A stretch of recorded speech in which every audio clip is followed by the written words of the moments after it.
vou conhecer a escritura da lição forte chiquito.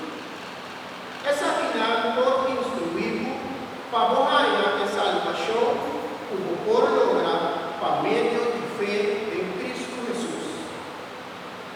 Interessante escritura, inspirada a Deus, está útil também para a enseñança, convencer, corrigir e educar a gente para viver uma vida virtuosa.